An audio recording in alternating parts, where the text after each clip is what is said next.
A favela da Rocinha se tornou assunto obrigatório. Nas conversas em família, nas redes sociais, nos jornais, na televisão. Dezenas de repórteres como eu têm vindo até aqui relatar qual é a situação dos milhares de moradores desse pedaço do Rio de Janeiro. Traficantes de drogas, policiais, homens do exército, esses têm sido os personagens da crônica diária, mas não são os únicos na linha de tiro. Agora, de uns 2 anos para cá, 1 ano e meio, a gente tem escutado mesmo, principalmente no final de semana. Chega na sexta, no sábado, e não é tirinho assim, não, é rajada mesmo de tiro. A gente precisa fazer as coisas, a gente precisa viver. Então, apesar da apreensão do momento, porque a bala não tem endereço. Então, você tem que estar atento do que está acontecendo para você não estar no lugar errado, no momento errado. Aquilo que choca, que assusta, é o drama circunstancial do momento de crise. Só que por trás dele existe um problema muito maior, que passa pela estrutura da polícia ou das polícias e pelo planejamento urbano, ou pela falta dele. Inclui também a questão do comércio de drogas, a baixa qualidade das nossas escolas, as condições subhumanas das nossas prisões e a lentidão da nossa justiça. Tudo isso desemboca no tema do Sem Fronteiras, a violência urbana. Por que o Brasil chegou a uma situação tão triste? E será que exemplos de fora podem nos ajudar?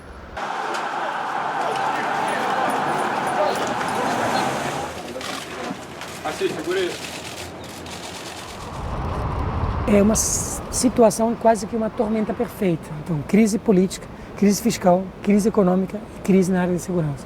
A gente não pode mais contratar os policiais no seu tempo livre, porque não há recursos, atrasam os salários. E, por outro lado, a crise econômica estimula o crime de rua, sobretudo o crime contra a propriedade, né? Porque tem mais gente que não tem emprego e que está procurando renda de alguma forma. Voltam, então, os velhos fantasmas, a guerra ao crime, os confrontos armados. E como a gente não conseguiu transformar esse modelo de segurança em um modelo diferente, que era o que as UPPs prometiam em algum momento, então a gente vê a explosão dos confrontos, crianças morrendo dentro das escolas e esse fenômeno todo. E é bom que se diga que a polícia, que é muito criticada, não é a beneficiária dessa guerra ao crime. Eles também são vítimas. A violência é notícia, mas não é novidade no Rio de Janeiro. Há mais de 20 anos, arrastões assustavam Ipanema, enquanto a chacina de Vigário Geral chocava o país. A perplexidade deu origem a movimentos da sociedade civil e ao livro Cidade Partida, de Zuenir Ventura. As favelas, crescendo rapidamente ao longo dos anos 90, foram sofrendo cada vez mais com a ausência do Estado e a presença tirana dos traficantes. Isso da Zona Norte à Zona Sul.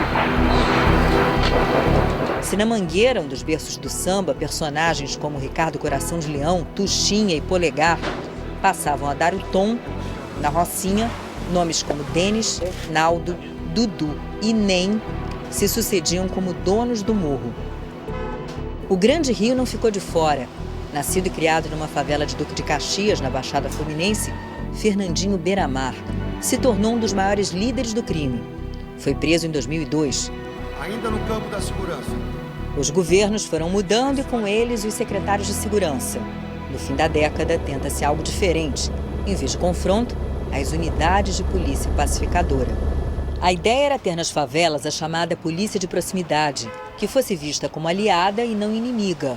Junto com ela, serviços públicos, infraestrutura, lazer. Na Rocinha, o PP chega em 2011. Em outro extremo da cidade, no Morro do Alemão, em 2012. Mas em pouco tempo, o clima de guerra voltou ao complexo de favelas da Zona Norte. Já na Rocinha, um episódio em 2013 teria deixado consequências profundas que são sentidas até hoje. O desaparecimento do ajudante de pedreiro Amarildo Dias de Souza, que foi visto pela última vez sendo detido por PMs e levado para a sede da UPP. Acho que o caso Amarildo quebrou a confiança entre a comunidade e a polícia. De lá para cá, a relação nunca se recuperou, né? E aí a gente assiste a uma tentativa de tomada do território por parte de diversas facções, como acontece de fato em muitas outras regiões da cidade. Foi autorizada a operação do Exército, de mais forças necessárias, para que seja feito um cerco na Rocinha e com isso liberando o policiamento para que ele possa subir e possa continuar o enfrentamento com os criminosos que os senhores também têm conhecimento. A presença do Exército, tradicionalmente no Rio, cumpre a função de transmitir uma certa sensação de segurança para pessoas em determinados locais, e foi isso que o Exército fez durante um tempo. Porém, dessa vez, eu acho que as manifestações do ministro Yulman de que iriam golpear o tráfico, desarticular o tráfico, geraram uma expectativa, e agora eles são reféns dessas expectativas, de forma que quando as operações se saldam com a apreensão de uma pistola, 3 pistolas, todo mundo diz, bom, então tudo que você mobilizou é para isso. Gilson, que é guia turístico em favelas e conhece bem a realidade das comunidades cariocas, também questiona a presença das Forças Armadas. Só o Exército não vai resolver nada. Não adianta vir só o Exército e os servidores públicos sem pagamento.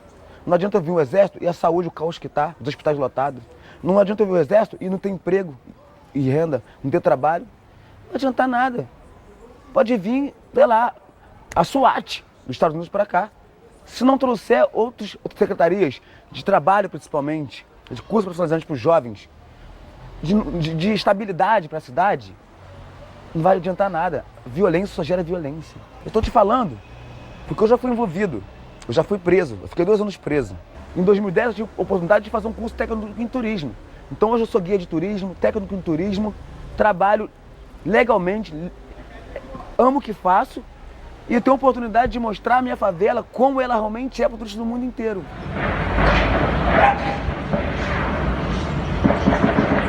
Esse é o Morro Dona Marta, onde fica a comunidade que prefere ser chamada por um nome parecido, Santa Marta. Agora aqui embaixo está tudo tranquilo, mas nos últimos tempos tiroteios têm sido comuns. Dá para ouvir os tiros nesse ponto e em boa parte do bairro de Botafogo, um dos mais movimentados do Rio de Janeiro. A gente fica assustada, porque não é uma coisa... A gente está vivendo uma cidade como o Rio de Janeiro, né? Então, volta e meia você escuta histórias de bala perdida. Você conviver com isso é uma coisa, assim, inadmissível, né? E seus filhos conviverem com isso. O teu filho estuda numa das escolas aqui da Rua São Clemente, que é uma rua cheia de colégio. Você percebe um momento de preocupação entre as mães em relação a assalto, esse tipo de coisa na saída do colégio?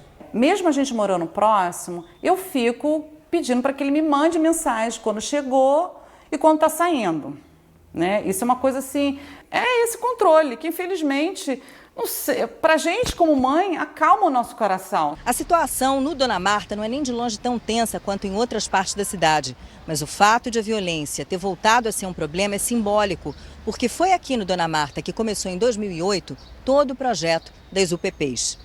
A UPP também virou quase que um fetiche da segurança pública. Quando as coisas iam bem, todo mundo achava que era por causa das UPPs e todo mundo queria uma UPP por perto. Agora que as coisas vão mal, a culpa é da UPP e há uma percepção geral de falência do projeto. Os dados não confirmam isso, né? Tanto é que a tendência aconteceu sempre dentro e fora das UPPs. Em 2008 a 2012, diminuíram as taxas de homicídio e as taxas de roubos no Rio como um todo, não só em áreas de UPP, embora um pouco mais em áreas de UPP. E a partir de 2013 começam a aumentar os índices em todas as regiões. Então, eu acho que a UPP gerou expectativas irreais e agora paga essa conta também, né, de ter gerado essas expectativas de que resolveria o problema. Funcionou até quando eles dialogavam, queriam conversar, quando se tornaram ser agressivos. Uma agressão, toda ação tem uma reação. E a gente acreditou que podia ser diferente, uma policial que vinha dialogar com os moradores. Ainda hoje, as comunidades sentem que a polícia está lá para controlar elas e não para proteger elas, e a relação continua sendo muito tensa. Então a ideia de uma polícia de proximidade, de uma polícia mais ou menos comunitária, nunca decolou. Continua sendo uma polícia muito centralizada, uma polícia que depende completamente da atitude do comandante. Quando o comandante é mais aberto, a relação é um pouco melhor, quando ele é mais fechado, é pior. A ideia era que a UPP transformaria a polícia. O que acabou acontecendo foi o contrário. A polícia impediu a transformação das UPPs. É uma polícia truculenta, ignorante, no respeito ao cidadão, no respeito aos moradores, que bate, que prende, que atira primeiro e pergunta depois. Eu garanto com certeza, no Leblon tem tráfico de drogas. Você vê incursão no Leblon? Você vê troca de tiro no Leblon? Você vê os caras de fuzil no Leblon? Você não vê. Por que na favela tem que ser assim?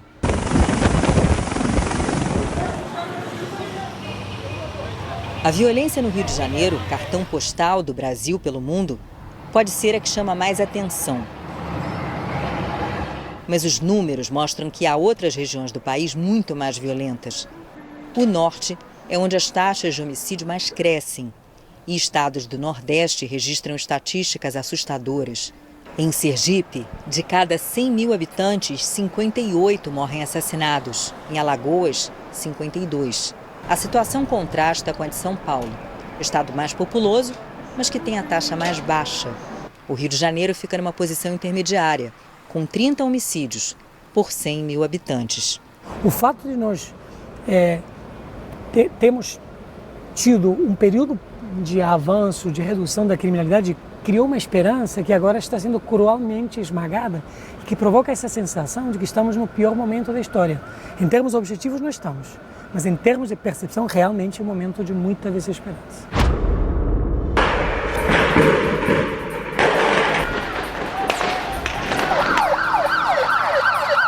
A violência urbana de grandes proporções, por parte de indivíduos ou organizações criminosas, não é exclusividade das grandes cidades brasileiras.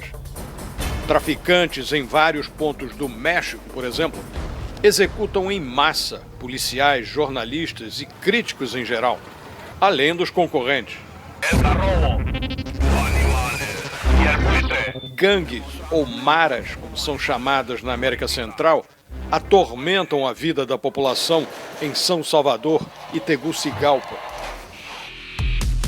Na Colômbia, a cidade de Medellín já esteve em mãos de cartéis de traficantes. E o interior do país em mãos de grupos guerrilheiros. Grandes cidades na África e na Ásia sofrem ondas de crimes semelhantes, desafiando a capacidade da polícia, da justiça e dos políticos para encontrar soluções. Antônio, você pesquisa violência em grandes cidades pelo mundo. Dá para fazer algum paralelo com o que se passa no Brasil?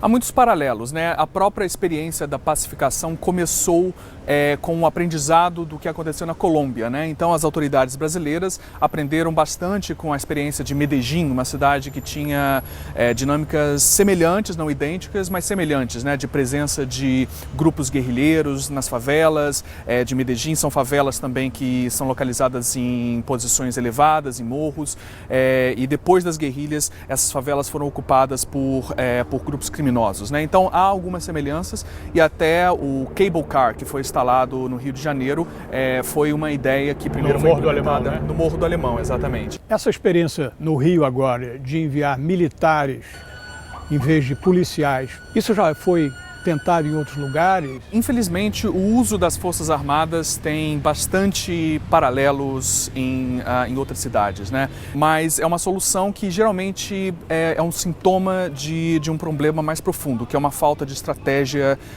para solucionar o conflito ou o problema de segurança de uma forma mais... Como não resolveu com a polícia, chama os militares. Exatamente. O uso das Forças Armadas causa mais violência porque também pode ter um efeito de deter os grupos criminosos ou os grupos armados que querem dominar aquele território, então os grupos ilegais, né? Mas a permanência das Forças Armadas causa sérios problemas na relação entre comunidades e o Estado, porque o Estado quer substituir os grupos ilegais, mas quer substituir de uma forma sustentável, né? Substituir como uma autoridade aceita pela população. E as Forças Armadas não têm essa relação e não foram treinadas para ter essa relação com a comunidade. As causas do crime e da violência variam, embora apareça em comum, além da expansão do tráfico de drogas, o aumento da população, da desigualdade e da pobreza. A ONU calcula que 800 milhões de pessoas vivem em favelas pelo mundo, número que cresce em 6 milhões de indivíduos por ano, 16.500 por dia. Problemas semelhantes, soluções nem sempre iguais.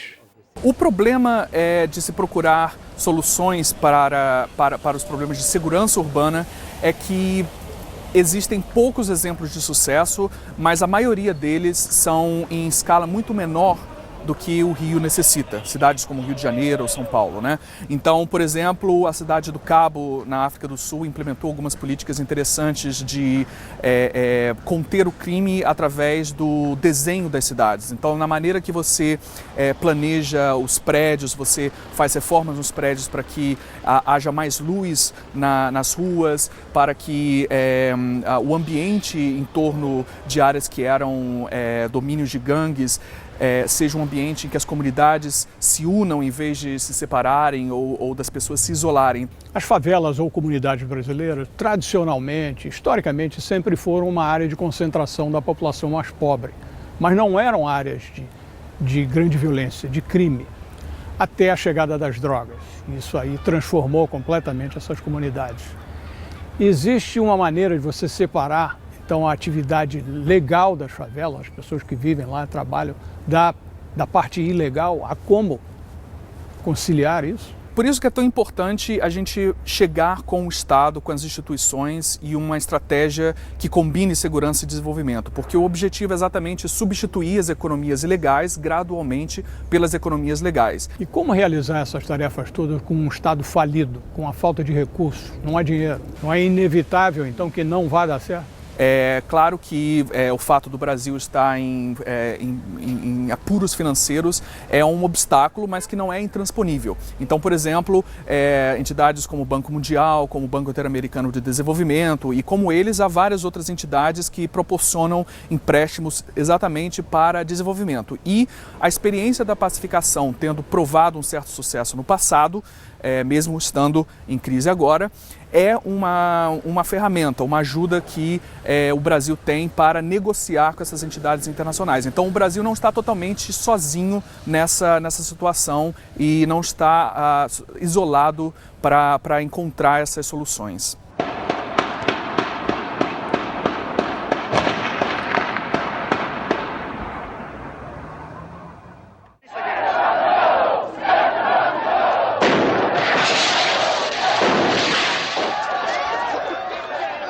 O filme Forte Apache, o Bronx, de 1981, mostra uma Nova York irreconhecível para quem visita a cidade hoje.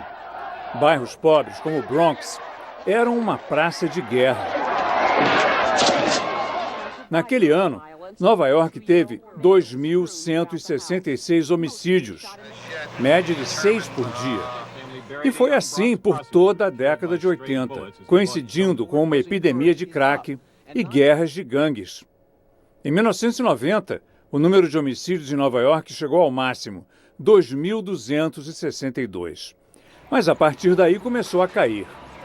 A queda se acentuou a partir de 1994, quando Bill Bratton assumiu a chefia da polícia, introduzindo medidas como tolerância zero com comportamentos antissociais, combate à corrupção na polícia, bom relacionamento com a comunidade e, acima de tudo, um sistema de informação chamado CompStat, ou comparação de estatísticas. Back then, things that were done, arrests, summonses, paying attention to details, zero tolerance. When you fast forward today, the city doesn't resemble what it looked like then. You go to areas where there were burned out buildings, there's outdoor cafes. There was some other factors there. There was an increased headcount in the police department, but the beginning of the CompStat process in 1994, Commissioner Bratton, at the time Commissioner Jack Maple, who worked out of this very office, setting principles and standards on how to tackle crime in New York City. What principles? When you look at the CompStat principles of effective tactics, rapid deployment, constant assessment, these things are ingrained in the police department today, built on. We have a history now of 20-something years of evaluating what we do, building on what works, constant evaluation, and try to push further that crime reduction. So we are not relying on large numbers of arrests right now. We're trying to be a more intuitive, data-driven police department. Mm-hmm. We're trying to use a scalpel instead of mass numbers of police officers suppressing crime. How do we keep crime today in New York City even lower than it was yesterday, but at the same time having the lightest touch Because there's more than one way to police, and I don't know that there's any one answer, but we're trying to find that perfect blend. Cada delegado passou a ser cobrado pelos resultados, ou seja, os números de crimes na sua área. Foi uma revolução. O atual responsável pelo CompStat, o sistema de informação, é o chefe de estratégias de controle do crime, Dermot Shea. Ele nos levou à sala onde toda quinta-feira de manhã todos os delegados de polícia de Nova York se sentam em torno desta mesa e são duramente cobrados pelos resultados em suas delegacias. Crime may be up in a particular command, and I say this to commanders, and they may be doing a fantastic job. The measure isn't always whether crime is going up or down. It's what resources do they have? Can they articulate clearly so I have a level of confidence that what is going on in that area is being addressed, it's being addressed efficiently, and it goes beyond crime, it's personnel issues, it's resources, it's community sentiment. Este ano, até 1º de setembro, o número de homicídios em Nova York foi de apenas 179. A previsão é que o total em 2017 não chegue a 300. Nova York, que há 30 anos era muito perigosa, tornou-se a cidade mais segura dos Estados Unidos e uma das mais seguras do mundo. Working closer than ever with our other agency partners, federal, state, local, prosecutors, other law enforcement partners, and trying to sit down with a cohesive strategy, sharing information, and the end result is crime really rapidly declining as we focus on recidivism, as we focus on people repeatedly at the scene of shooting incidents, for example. And we're able to do it with the fewest number of arrests that we've made in nearly 25 years. Visitamos também o Centro de Operações da Polícia de Nova York. É daqui que é feito o controle do policiamento de grandes eventos, como a virada do ano, em Times Square. Uma festa com 1 milhão de pessoas nas ruas, onde a tecnologia é usada para garantir que não aconteçam incidentes graves. Desde os atentados de 11 de setembro de 2001, quando Nova York virou alvo do terrorismo, não houve mais nenhum ataque em grande escala. Muitos complôs foram descobertos antes de serem executados. Quanto ao crime comum, a polícia de Nova York usa recursos de alta tecnologia para acompanhar o dia a dia da cidade em tempo real. A tecnologia impressiona, mas a fórmula para que uma cidade de 8,5 milhões de habitantes chegue a apenas 300 homicídios por ano é, na verdade, bem simples. O trabalho de formiguinha, incansável, meticuloso, de policiais como Dermot Shea, que não descansa para que os índices de criminalidade continuem a cair. You mentioned zero tolerance. Was that more important in the beginning, or is it still going on now? While we're not ignoring complaints about whether it's graffiti or smoking marijuana outside or excessive panhandling and blocking traffic, but we've been able to pull back and institute and remind our officers that there's time for discretion too. So everything that we do is a balance. We still enforce low-level crimes, but we try to have balance now in how we enforce the law, and it's working out well. And it's never over, this assessment.